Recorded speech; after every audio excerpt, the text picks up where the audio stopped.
Today we got two FJ40s in front of us. Just wanted to do a comparison of a V8 versus the inline 6.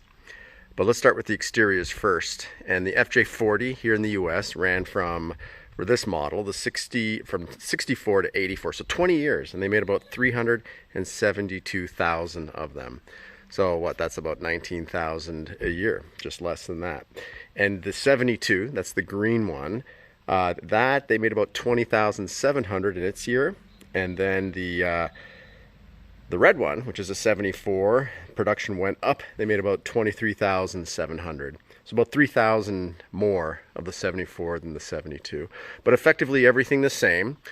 Well, except with these ones. These ones are a little bit modified. So that's what I wanted to talk about today. You know, if you're in the market for an FJ40, I have been for a while, and I'd go test drive some inline 6, and I felt it was underpowered, of course, when you compare it to a 100 series or other newer Landcruisers. And V8, sometimes I felt underpowered as well. Sometimes it just has to depend with what type of transmission they have. Popular transmission in the V8s, like the green one here, is, and we'll look underneath at those headers. That's the V8 in there. We'll pop the hood here in a second. But the V8 is usually matted up with a 465 SM transmission. So that's like a 3/4 ton truck transmission, you know, with a granny gear and great 4-speed. Whereas it was used to be 3 on the tree and then 3 on the floor for the 74. It wasn't till 75, 76 that they started going to the 4-speed transmission. Okay, so both of these are springs over axle. So that means the spring right there is over the axle, not under. So that's going to give you a pretty huge lift. And in this case, those are FJ40 springs. You want them worn on purpose. And here, same thing, spring over axle. Again, giving you a lot of lift. When you do that, you need to get some stability in the steering. Now both of these, the hard tops are off, so they both have the vest top. Those are just the half doors and with full doors, just so you can see a difference of that. Full doors are about 600 bucks. That top is about 1,000 bucks, sold separate from the doors. But also, you know, when you see FJ40s, unless it's an OEM, they come like a lot of variety. Believe it or not, those are 33s on the red one, so those are pretty big. But I feel that when you do a springs over axle and SOA, it looks a little goofy. Those wheels can be bigger. So I say we change that for maybe some 35s, which I'll do here in this video. And this one has monster 40s. So you can see the difference, a 33 to a 40. That 40 is going to, well, it's 7 inches taller, which is going to give you approximately 3.5 inches of extra lift, right? You got to divide the 7-inch of the wheel in half, because that's how much lift it will add to the vehicle. And when you look at that, to me, that's very proportionate.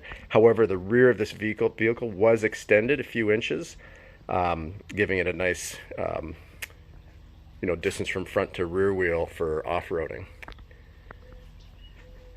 But effectively, the tub, everything, and they say if you're getting older than 75, the metal is better. The metal is a different metal that they use for the tubs and for the body than the 76 and up. And of course, if you're 75 and older and you're in California, smog exempt. So whether you got the inline 6 or you swap out and put a V8, because of the year, you are exempt. Now these will differ a little bit on the interiors. Very rare you see people keeping the OEM seats. So in this one you have Volvo seats in the front, and they actually fit perfect, fold down so people can get in the back. Classic dash. But this has a restored engine, and when they did it, they changed the gauges. So since restoration, this has about 3,500 miles on it. And the Tuffy box, very popular. And you know, a lot of people get rid of that big wheel, you know, unless you're nostalgic, but the smaller wheel, power steering, an upgrade on this one. and disc brakes, because they did not come disc brakes in these years. Let's check the interior of this one. Same thing, a different dash, smaller steering wheel, power steering, and this one has discs all round. One of the differences here is this one has a cage. They call it the family cage throughout, and what you can do there is that actually bolts and goes right to the frame of the car. If you look here, it goes right underneath. See that tube? Connects to the frame. So it's separate from the body. So that's important for off-roading in the event of a roll. And the seats, as you can see, are attached to the actual cage. So the seats are part of the whole cage in the frame and not part of the body. So safety there. Let's pop the hoods and close that door better and see the difference in the engines. Okay, as I mentioned earlier, you know, when you test drive one of these, remember, it's a car from the 70s. So carburetor, this one has a new carburetor on it, the 155 engine. So it's a 3.9 liter inline 6, built to last. I mean, these things, they copied GM over in Japan, and they just made it better. A lot of new components here, power steering, power brakes, but original radiator, because again, built to last. Built to last. And you know, for driving around town, you're going to get up to what, 55, 60 miles an hour on the highway. Again, this is a beach cruiser. It's a weekender. It gets the looks everywhere you go. I'd say compared to a Ferrari or Lamborghini, you're going to get more looks and thumbs up with one of these.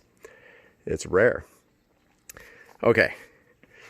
So those who are looking for V8, a couple things you want to keep in mind. If you're off-roading, you may want to get fuel injection, because if you're going major tilts, that carburetor is going to spill over with that air-gas mixture. So this is a Chevy Vortec, circa 1998, about 350 horsepower, off-road tuned. There's your power steering right there. Something you'll need to move, you know, wheels that are 33, 35, 37, or 40 inch in this case. But that's going to give you a lot of power. But again, it's not like you're going 80 miles an hour down the highway. This, getting up there in the mid 2000 RPMs, you're probably rolling about 70 miles an hour, which is probably all you want to do. You know, you could probably get up to 75. That's all you want to do when you're lifted like that. And same thing with the other. But I'd say this, if you're driving around town, down boulevards, 45, 50 mile an hour speed limits, well, you got plenty of power in each to do so.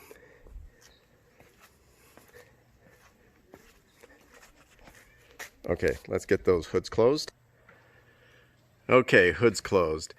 But also when you go bigger wheels, you can see these 40s, they're 13.5 inches wide. And on these 33s, and remember, 33 is a pretty big tire. Those are 12.5 inches wide. Here's the wheels we're going to put on. So these are 35s. I'd rather go 37s on this SOA suspension setup, but this is what I got, some Mickey Thompsons. Those are real deep dish. Look how deep that is. Let's give you an idea. My hand. So these are 14.5, so they're like swampers. These are really big tires, and I think it's going to complete the look on this. So let's try to get those on real quick before it gets too dark. But as you can tell, wheels make a difference. It makes these look beefy. The original wheels are little pizza cutters. They're so thin. But, you know, some people look for that OEM look, and I like it. It looks great. But when you lift, you got to go proportionately bigger wheels and a wider stance. So we've got almost all the wheels done. I just wanted to show how it looks right now. That's the 33, which is 12.5. And that's massively wider. Massively wider. Much wider back here. and it sticks out nicely. And stability wise, it's going about 2 inches out on each side, so it's giving us a total of 4 inches more stability.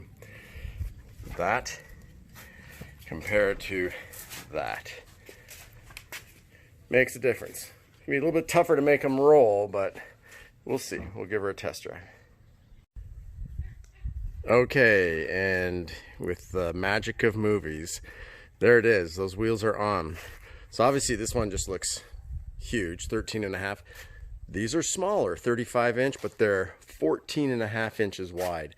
And it just looks so nice, so raw on that FJ. And contrast is everything too, right? Had black wheels on before. Now that they're silver, they pop, and it just looks right. You know, this could use 37s, it could go bigger, but then you start having an issue with the rear. If anything, the spring over axle, yes, off-road, massive clearance, and we just added another inch of height because we went from 33s to 35s. So it's 1 inch on the wheel well, filling up some space, and 1 inch height. But this truck, you know, if you lowered it, then it would just hit the sweet spot. So it's still not in the sweet spot, but I think still looks pretty damn good and a lot better than those wheels that were on before. It looks night and day difference. And look how that wheel is coming out nicely. Both of them. Before they were inset too much.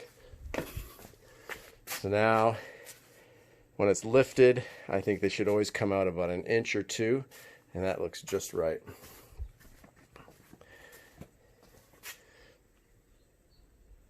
(1974) FJ40, and this one 1972. We got a great video off-roading with the green one, so subscribe to the channel, check it out. There they are, 2 FJs in Christmas colors. Beautiful. Thanks for watching.